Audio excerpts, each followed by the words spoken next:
찬미 예수님, 식사 맛있게 하셨습니까? 오늘 우리 시작 기도로 오늘 예수 성심 성월 기도를 이렇게 바쳤습니다. 성월, 우리 로마 가톨릭 교회에는 성월이 참 많죠. 1년에 몇 번? 6개월. 예, 맞습니다. 6번이 성월이에요. 한번 정리 한번 해볼까요? 3월, 성요셉 성월, 5월, 성모 성월, 6월, 예수 성심 성월, 그 다음 9월,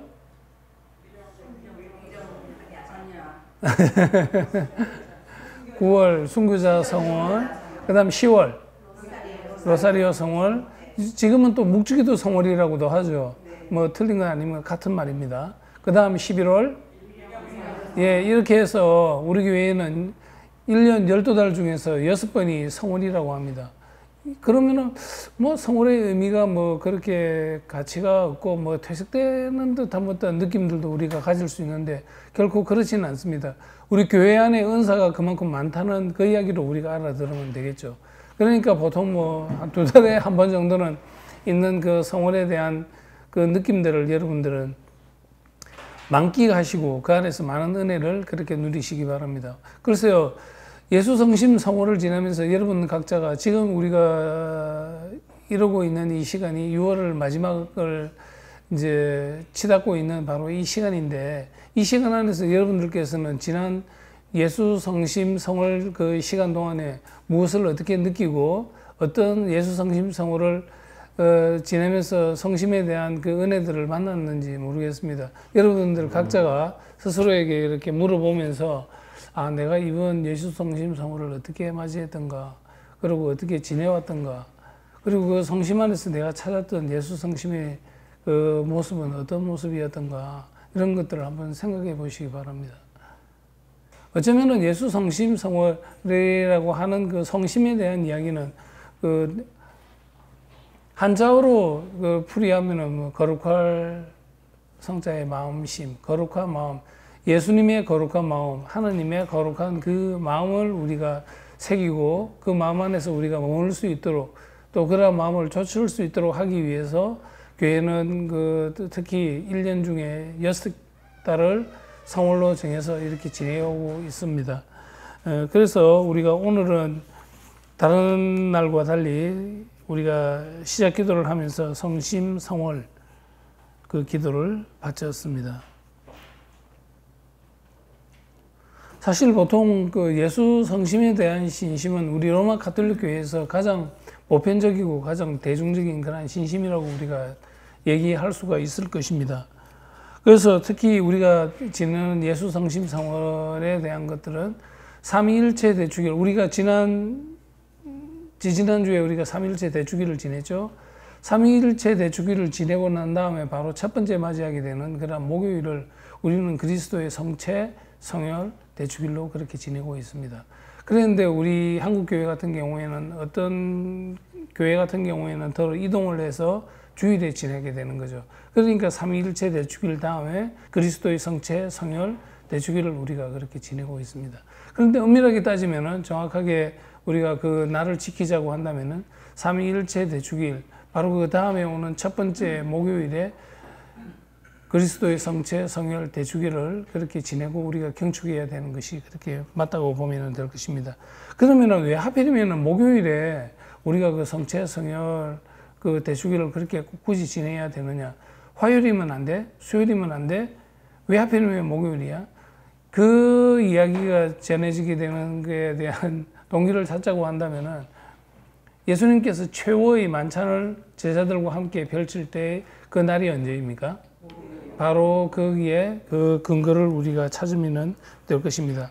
그래서 우리가 찾을 수 있는 것은 그에 대한 뭐 이건 안 돼, 저건 안 돼, 이거는 왜 이래 하는 것보다는 우리에게 정해주신 그 성체, 성혈에 대한 그 대축일을 우리가 맞이하면서 그 성체에 대한 감사와 성혈에 대한 그 은혜를 우리가 받아 안아 누릴 수 있는 그러한 마음의 준비, 그것이 우리의 열심한 그러한 기도이겠죠. 그러한 기도를 통해서 우리가 그러한 은혜를 마음껏 누릴 수 있다고 뒤에 말씀드리겠지만 역대 교황 중에 여러 교황들이 계시겠지만 그 중에 특히 뭐 레오 13세 교황, 그다음에 비오 9세부터 12세에 이르는 그 여러 분의 그 교황들께서도 그분들이 그 교령을 선포하실 때 여러분들이 이렇게 저렇게 하면은 그 성월에 대한 기도를 통해서 여러분들이 구원을 받게 될 것이고, 특히 죽을 때 그리고 일상의 생활 안에서 굉장히 힘들 때 많은 위로와 격려를 받게 될 것이다. 그리고 죽을 때 죄 중에 있었던 그 사람들은 그 성월의 기도를 통해서 여러분들 각자가 구원을 얻게 되는 그런 경우들이 많을 것이라고 그렇게 선포를 하고 있습니다. 우리가 보통 우리가 그 미사를 드리거나 뭐 또는 다른 일반 신심단체들의 모임에서 할 때 가톨릭 성가 199장이 뭘까요? 예수 마음 열절하신 자여. 그 다음에요? 마음을 열절케 하사 갖게 하소서. 그렇죠? 바로 그 199장 그 내용이 예수 마음 겸손하신 자여 내 마음을 열절케 하사 내 성심과 갖게 하소서. 아주 대단히 짧은 한 두 줄밖에 안 되는 짧은 이 문장이지만 이 문장 안에서 우리는 정말 참 가슴 뭉클한 그런 내용들을 우리는 쉽게 참 찾아낼 수가 있습니다.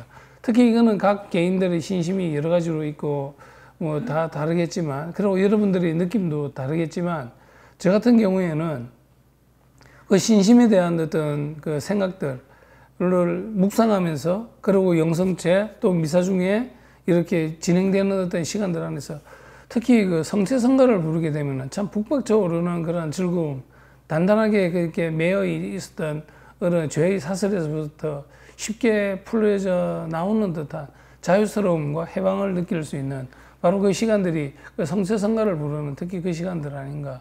예수 마음에 대한 어떤 그런 노래들, 그리고 성체에 관계되는 그런 노래를 부를 때 특히 저 같은 경우에는 그러한 은혜들을 많이 느끼게 됩니다.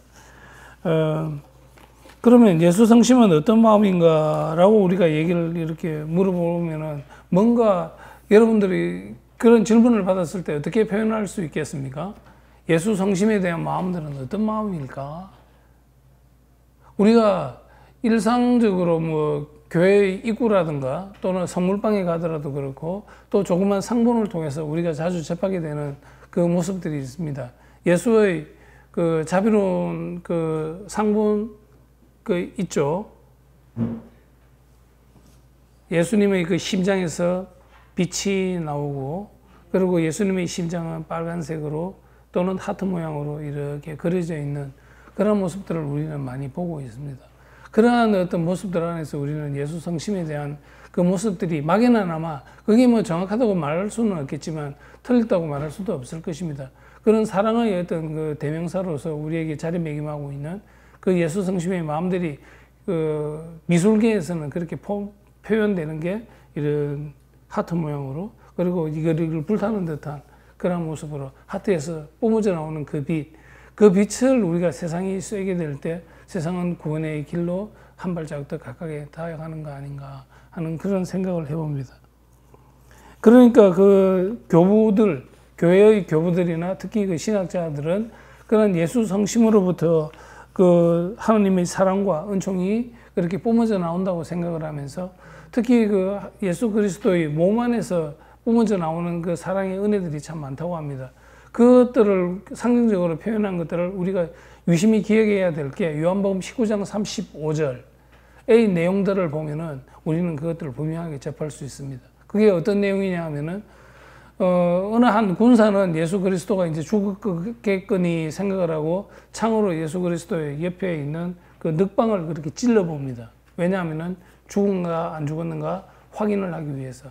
그렇지만 그 요한 복음사가 같은 경우에는 그 19장 35절에서 이야기하고 있는 바는 무엇이냐면은 바로 그 예수 그리스도께서 찔리신 그 늑방에서 군사의 창에 의해서 찔린 바로 그 순간에 쏟아져 나오는 것들이 있었다고 합니다. 그것이 물과 피라고 그러죠. 물이라고 하면은 여러분들 충분히 이해하시다시피 여러분들 세례성사 때 뭘로 세례를 받습니까? 이마에 기름을 도유하기도 하고 그 다음에 물로 성부와 성자와 성령의 이름으로 누구누구에게 세례를 줍니다. 그러죠. 바로 그 물의 그때 시작은 바로 예수 그리스도의 늑방에서 쏟아져 나온 그 물이 그 세례 성사를 상징한다고 우리가 이해를 해도 좋을 것입니다. 그러면 피는 무엇인가? 피는 예수 그리스도의 그 피는 그 피를 통해서 우리가 구원을 얻게 되는 것이죠. 그리고 그 피를 통해서 우리는 성체 성사의 은혜들을 받아들인다는 거예요. 그러니까 그리스도의 물은 세례 성사를 상징한다고 보면은 그리스도의 피는 성체 성사를 또한 상징하고 있다고 그렇게 봐도 좋을 것입니다. 우리 교회에는 7가지의 성사가 있습니다. 7가지의 성사가 있지만 그 성사가 모두 집중되고 있는 것은 성체 성사를 향하고 있습니다. 성체 성사를 향하고 있는 그것을 대변하는 것이 바로 예수 그리스도의 피라고 한다면은, 그리고 성체 성사가 모든 성사의 중심에 있다고 한다면은 예수 그리스도의 피는 세상의 구원을 위한 그 한가운데 그 중심에 있다고 우리는 얘기를 해도 충분히 될 것입니다. 그리스도의 피는 우리 모두를 일체하게 만들고 영혼의 양식이 되는 것이기 때문에 우리가 매일 미사에 참여를 해야 될 것이고, 그 미사를 참여를 하라고 우리 교회가 그렇게 권장하는 이유가 바로 거기에 있는 것입니다. 왜? 예수 그리스도의 피를 통해서, 예수 그리스도의 성체를 통해서 우리는 구원의 사람으로서 거듭날 수 있기 때문입니다. 그래서 여러분들이 매일 미사에 들어갔을 때 그렇게 미사에 그렇게 참여하게 되면은 그 안에서 우리가 안게 될 그러한 은혜라는 것이 그만큼 크다고 얘기할 수 있습니다.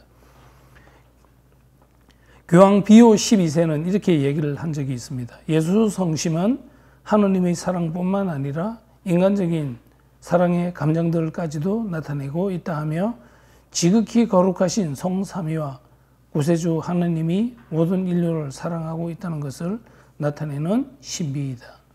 우리가 매일 미사 때 고백할 때 신앙의 신비여라고 이렇게 고백을 합니다.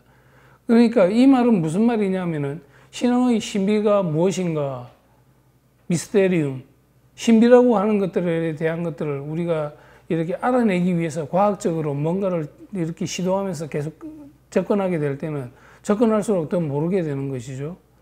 그러니까 그 신앙은 신비이지 신앙은 과학이 아닌 거예요. 과학이 되게 된다면 확인이 우리가 가능한 것이죠. 확인이 가능한 것이면 그거는 인간적인 지혜에 머물 수밖에 없는 것이죠. 그러니까 그것은 신앙의 신비 안에, 범주 안에 포함되지가 않습니다. 신앙의 신비 안에서 우리가 접근을 하고 그 안에서 우리가 그것을 신앙으로 고백할 수 있게 될 때 그 신앙의 신비는 우리에게 은혜로 다가올 것이고 우리가 구원의 역사가 시작되는 그 날이 열리게 될 것이라는 그 이야기를 하고 있습니다. 특히 예수 성심, 그러한 신심에 대해서 그 역사적으로 이렇게 풀어나가는 그러한 이야기들이 많이 있습니다. 그 중에 특히 신약 성경, 구약 성경 안에서도 그 예수 성심에 대한 이야기들을 우리에게는 많이 들려줍니다. 특히 구약 성경, 호세아서, 이사야서, 예레미야서 같은 경우에는 인간에 대한 하나님의 영원한 사랑에 대해서 그러한 언급을 하고 있습니다. 그런데 그 사랑은 어떤 사랑으로 언급이 되느냐 하면은 계약 관계로 우리가 맺어져 있다고 얘기를 합니다. 예를 들어서 하나님의 사랑은 무엇이냐 이렇게 얘기를 하면은 그 백성에 대한 임금의 사랑, 그리고 아내에 대한 남편의 사랑, 그리고 아이들을 향한 아버지의 사랑, 그러한 사랑 쪽으로 우리가 정리되어 있는 것들을 호세아서, 그 다음에 이사야서, 예레미야서를 통해서 그렇게 우리는 알아들을 수가 있습니다. 또한 신약에서는 어떠냐 하면은 바로 요한복음 아까 말씀드린 19장과 요한복음 7장에서 그 이야기하기로는 아까 우리가 들었죠. 요한복음 19장 35절 거기에서 하는 이야기가 뭐냐면은 예수 그리스도의 늑방에서 우리의 교회가 시작됐다고 볼 수가 있는 것이죠. 군사, 로마 군사 같은 경우에는 예수 그리스도의 죽음을 확인하기 위해서 늑방을 찔렀죠. 왜? 확인하기 위해서. 죽었는지 살았는지. 그렇지만 요한 복음사 같은 경우에서 말하는 그 이야기는 늑방에서 흘러나왔던 그 물과 그 피를 통해서 세례성사와 성체성사가 완결이 되어지면서 그를 통해서 우리 교회의 역사가 시작되었다고 그렇게 얘기를 하고 있습니다. 그 말에 대한 우리가 진지한 동의와 함께 우리가 그 길을 따라갈 수 있다고 한다면은 우리는 반듯한 예수 그리스도의 아들과 딸이라고 그렇게 얘기할 수 있겠습니다.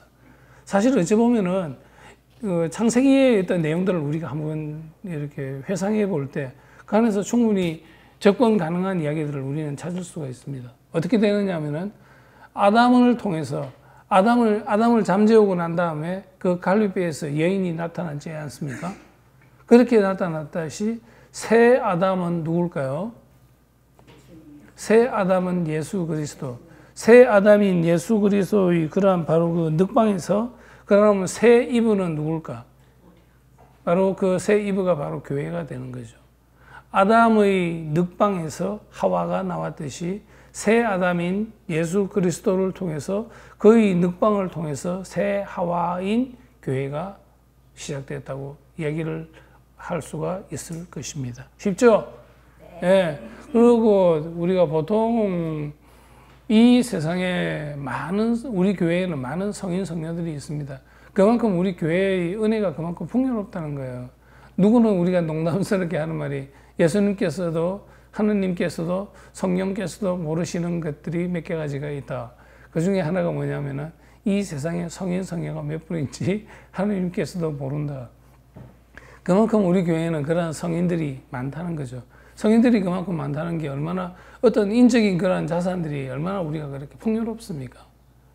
그런 풍요로운 교회 안에 우리가 머물고 있는데 그러한 어떤 많은 성인들 중에서도 특히 예수 성심에 대한 그러한 그 은혜를 많이 알고 그러한 성심에 더욱 가까이 다가가면서 당신들의 신앙을 그렇게 고백했던 성인들이 있습니다. 안셀무, 벨라도, 보나벤투라, 성녀 마틸다, 젤투르다, 데알베르토, 성녀 카타리나 이 등등 해서 이런 많은 성인 성녀들이 예수 성심에 대한 그런 공경의 대표 주자들이라고 우리는 얘기할 수 있을 것입니다. 그 중에 저는 오늘 특히 그 남자 성인, 여자 성인 중에 한 분씩을 뽑으라고 한다면은 성 보나벤투라, 신학 대전을 지었던 그 성 보나벤투라 그 성인이 있죠. 그 성인 같은 경우에는 그 성인이 그 수도회 총장일 때 뭐 당신의 어떤 뜻이 가장 많이 그렇게 포함되어 있겠죠. 삼종기도를 바치게 될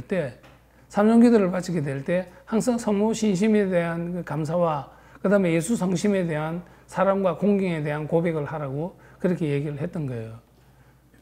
늘. 그러니까 그러한 어떤 그 정신들이 그 수도회에서는 지금도 삼종기도를 바치게 될 때는 늘 그러한 전통들이 아직도 남아있다고 그렇게 듣고 있습니다. 그리고 또 여자 성인들 중에서도 한 분 그렇게 대표적으로 꼽으라고 한다면은 성녀 카타리나. 카타리나 성녀 아시죠? 이태리 출신의 성녀 카타리나. 카타리나 성녀가 보면은 글쎄요, 뭐 꼭 맞는지 안 맞는지는 모르겠습니다만은 제가 볼 때는 거의 대부분 다 맞았던 것 같아요. 카타리나 성녀 본명을 가지신 분들이 드세. 강해. 강하고 드세. 강하고 드세다는 이 이야기는 그만큼 내가 가지는 그 신앙에 대한 투철한 어떤 그 정신들, 그런 것들을 가지고 있다는 것이죠. 그 외에 좀 더 약간 좀 더 센 것도 있긴 합니다. 그러니까 우리 교회에는 많은 성인, 성녀들이 있지만, 그 중에 특히 여자 성녀들 중에서는 그 교회의 박사들이 몇 분이 있습니다. 남자 박사들은 좀 많죠. 남자 박사들은 좀 많은데 교회의 여자 박사들은 그렇게 많지가 않습니다. 많지가 않은 그 중에서 특히 성녀 카타리나 같은 경우에는 나름대로의 어떤 그 위치를 좀 많이 차지하고 있죠. 그리고 아주 똑똑한 어떤 우리말로 표현하면 성인 여걸 정도로 제가 굳이 표현한다면은 한 뭐 그 정도로 이렇게 표현할 수 있지 않을까 그런 생각을 해봅니다. 성인 여걸 성녀 카타리나. 그 카타리나 성녀가 사실 우리 교회 안에서 성인 성녀들 중에서 박사는 33분입니다. 현재 33분인데 여자 성인 중에서는 3분. 누굴까요? 성녀 데레사 또 또 비슷한 동네, 비슷한 동네라기보다 성함이 비슷한데 성녀 소아데레사, 그 다음에 성녀 카타리나예요. 성녀 소아데레사가 교회의 박사로 선포될 때 많은 분들이 좀 이렇게 왜 그런가? 어디서 그랬지? 아주 일찍 요절하셨고 그 다음에 그렇게 배움이 많지 않은 바로 그분이었습니다만은 그분이 가지고 누렸던 그만한 교회에 대한 그리고 하느님에 대한 엄청난 그러한 그의 신앙 고백이라든지 그의 사랑의 폭이라든지 교회의 선교를 위해서 전해졌던 그녀의 그 업적이라는 것이 엄청났던 거죠. 그걸 교회는 인정을 했던 거예요.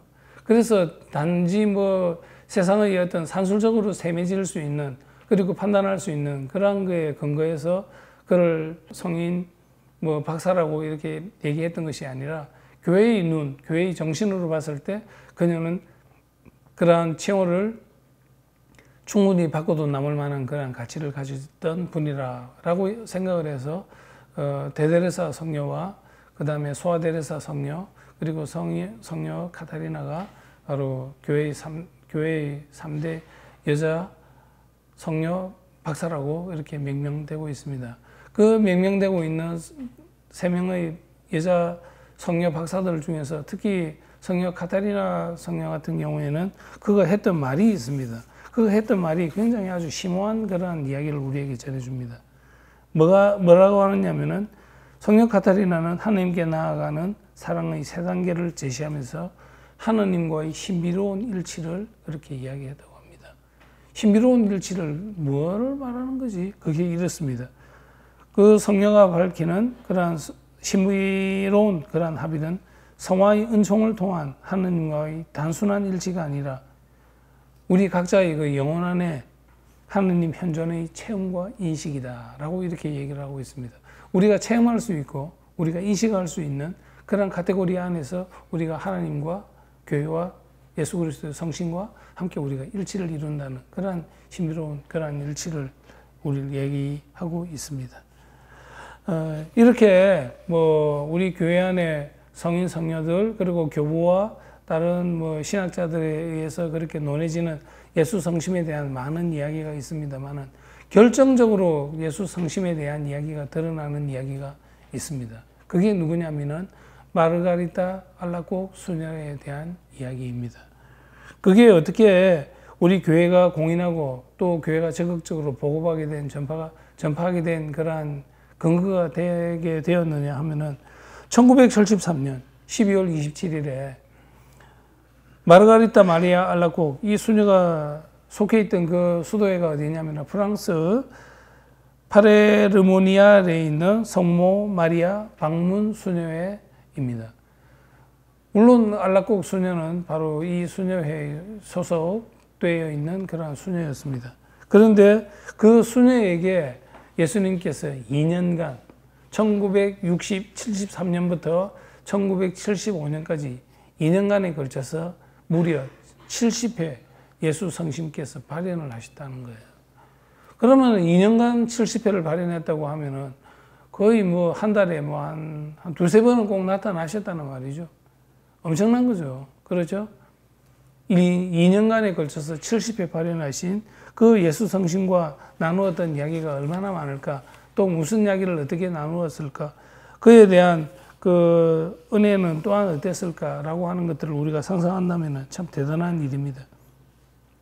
그때 발현하신 예수 성심께서는 우리에게 이런 이야기를 했다고 합니다. 예수 성심을 공경하는 특별한 축일을 제정하고 당신께 영광을 드리라고 말씀을 하셨습니다. 그렇게 말씀을 하시면서 우리에게 약속해 주신 말씀들이 있습니다. 그게 이렇습니다. 나는 성체 성혈 대축일 후 금요일을 내 성심을 공경하는 날로 정하기를 원한다. 그날 영성체하는 영혼들은 내 성심에서 사랑의 은총을 홍수처럼 풍부하게 얻게 될 것이다. 이렇게 말씀하시면서 성녀 마르가리타 마리아 알라콕 수녀에게 12가지의 그러한 은혜를 내려주겠다고 말씀하셨습니다. 한번 들어보세요. 12가지. 세보세요. 생활에 기묘한 모든 은총. 하나. 두 번째, 가정의 평화. 성심상이나 상본을 넣고 공경하는 모든 곳에 강복하겠다. 근심하는 자들에 대한 위로, 죽을 때에 든든한 의탁이 되어주겠다. 모든 사업에 풍성한 강복을 해주겠다. 죄인들에 대한 무한한 자비를 베풀어 주겠다. 냉담자들이 열심하게 된다. 열심한 영혼들을 성덕과 완덕으로 이끌겠다. 사제들에게는 어떤 마음이라도 감화시키는 은혜를 줄 것이다. 성심 공경을 전파하는 사람들의 이름을 새겨 지워지지 않게 할 것이다. 9개월간 연이어 매달 첫 금요일에 영성제 하는 사람들에게 마지막 통회의 은총을 주어 은총 지위에서 주게 할 것이다. 여러분 12개 다 세보셨습니까? 네. 예, 바로 이렇습니다. 12개의 은혜가 거기에 있습니다. 그런데 이런 12개의 은혜를 굳이 우리가 이야기하지 않더라도 우리는 예수 성심에 대한 은혜를 찾을 수 있는 것이 바로 루카복음 15장에서 우리는 쉽게 그 이야기를 찾을 수 있다고 저는 애써 추천해 드리고 싶습니다. 사실 루카복음 15장 같은 경우에는 거기에서는 우리에게 전하고자 하는 이야기들이 세 가지가 있습니다. 그 세 가지의 비유가 무엇이냐면은 첫 번째, 잃어버린 양들에 대한 그런 비유가 나오죠. 그 다음에 잃어버린 은진에 대한 비유가 나오죠. 그 다음에 세 번째, 잃어버린 아들에 대한 비유가 나옵니다. 다 잃어버렸어요. 세상 살아가면서 뭐 얻은 거, 가지고 있는 거, 뭐 이런 것보다도 그냥 다 잃어버렸다는 이야기밖에 안 해요. 루카복음 15장에서는. 근데 루카복음 15장에서 다 잃어버렸다고 하는 그 이야기 중에서 특히 우리가 유심하게 봐야 될 것들은 첫 번째의 비유, 잃어버린 양들에 대한 비유를 통해서 우리는 그에 대한 뭔가의 어떤 답을 찾아내어야 하지 않나 그렇게 생각을 합니다. 그게 무엇이냐면은 99마리의 양들을 놔두고 잃어버린 한 마리 양을 찾아 나서는 예수 목자의 이야기를 우리에게 들려주는 것이 루카복음 15장의 첫 번째 비유의 이야기입니다. 근데 거기에서 여러분들은 어땠는지 모르겠습니다만 저는 루카복음 15장을 늘 보게 되면은 그 안에서 뭔가 좀 긴박한 질문이 하나 떠올라요. 그 떠오르는 그 질문이 뭐냐고 하면은 양들이 한 마리, 두 마리, 세 마리, 네 마리 뭐 이 정도 된다면은 얼마든지 한두 마리가 없어지면 표시가 나죠. 근데 양들의 무리가 무려 100마리나 된단 말입니다. 100마리나 되는 양들 중에서 한 마리 없어졌다고 해서 99마리가 뭐 그렇게 표신하게 그렇게 그 빈 공간을 그렇게 드러낼까 하는 생각을 해보면은 좀 뭔가 의문이 들기도 하고 그런데 그 한 마리를 어떻게 찾았을까? 이에 대해서 우리가 골몰하게 좀 생각을 해볼 필요가 있지 않을까? 그런 생각을 해봅니다. 어떻게 그 한 마리의 양을 찾아냈을까? 잃어버린 한 마리의 양이 없어진 양을 어떻게 알아냈을까? 예수 그리스도께서는 그 잃어버린 한 마리의 양을 포함한 나머지 99마리의 양, 모든 양들을 매일 세고 계셨다는 거죠. 내가 쳐야 될 양에 대한 그러한 모습들을 일일이 일거수일투족을 다 보고 있었다는 거죠. 제가 찾아낸 답은 바로 그겁니다.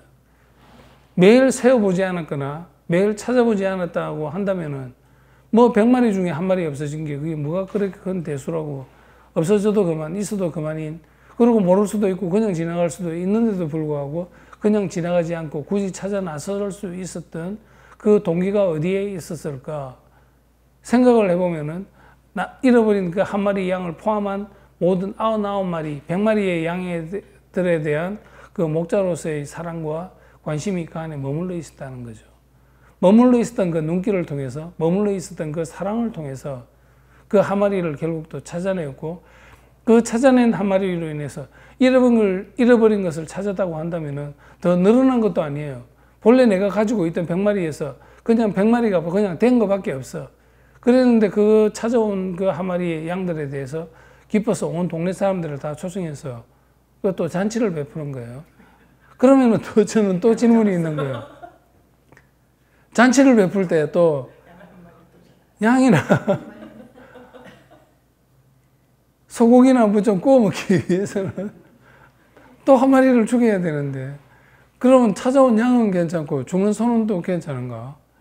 그런 이야기보다는 이거는 좀 농담스럽게 제가 말씀드렸습니다만은 그만큼 찾아낸 그 양들에 대한 그 목자로서의 관심과 사랑이 그만큼 컸다는 것을 상징적으로 드러내는 것으로 우리가 누가복음 15장을 그렇게 이해할 수 있으면 좋지 않을까 그런 생각을 해봅니다. 여러분들께서도 그런 생각에 그렇게 썩 다르지 않으리라고 그렇게 믿으면서 예수 성심에 대한 이야기는 어쩌면 누가복음 15장에서 잃어버린 양, 잃어버린 은전, 잃어버린 아들. 사실 그 잃어버린 양을 다시 찾았어요. 그럼 본전이에요. 그러니까 본래 있던 100마리에 그냥 없어졌던 한 마리가 다시 찾아왔으니까 본전이란 말입니다. 잃어버린 은전을 통해서 내가 다시 찾아내게 됐을 때 그 은전이 금전이 됐던 것은 결코 아니라 말이죠. 은전은 찾아낸 은전일 따름이었고 잃어버린 아들도 다시 찾게 되었을 때 그냥 똑같은 그 아들이 그 모습 그대로 그냥 왔었다 이 말입니다. 근데 그렇게 왔었다 하더라도 그에 대한 사랑과 그에 대한 감사와 그에 대한 기쁨으로 동네 사람들을 다 불러서 북치고 장구치는 바로 그 모습을 통해서 우리가 얼마나 자유로운 그런 예수 그리스도의 성심을 우리가 잘 알아들어야 될까 하는 그런 생각을 한번 해봤습니다. 예수 성심을 통해서 우리에게 전해주신 그런 12가지의 은혜들, 그 은혜들을 통해서 여러분들의 어떤 계획하시는 모든 일들이 더욱더 성장하고 더욱더 많은 발전을 이룰 수 있는 그런 날들이 되기 바랍니다. 우리가 영세를 했던 시간들은 각자가 다 다를 것입니다. 언제 어떤 자리에서 영세를 했는지 여러 가지 다양한 모습으로 우리가 그렇게 시작했지만 그 시작은 누구나 다 했던 바로 그 시점으로부터 지금에 이르기까지 예수 성심과 함께 살아왔던 우리의 모습들은 그리고 우리와 함께 또 앞으로 살아가게 될 예수 성심의 그런 모습은 지난 성령 강림대 주일 때 우리에게 내린 성령이 우리를 동반하여 우리를 인도하면서 우리를 미지의 땅이지만 예수 그리스도의 사랑이 가득 머물고 있는 그 땅으로 가게 될 것이라 그렇게 생각을 해봅니다. 날씨가 많이 더워졌습니다. 더워진 그러한 시간만큼 여러분들의 사랑과 여러분의 우정과 예수 그리스도를 향한 신심이 더욱더 그렇게 뜨겁게 깊어지는 바로 그러한 시간들이 되기를 바랍니다. 예수 그리스도께서 내려주시는 성심의 은혜를 통해서 여러분과 여러분 가정에 하나님의 큰 축복이 있기를 바랍니다. 감사합니다.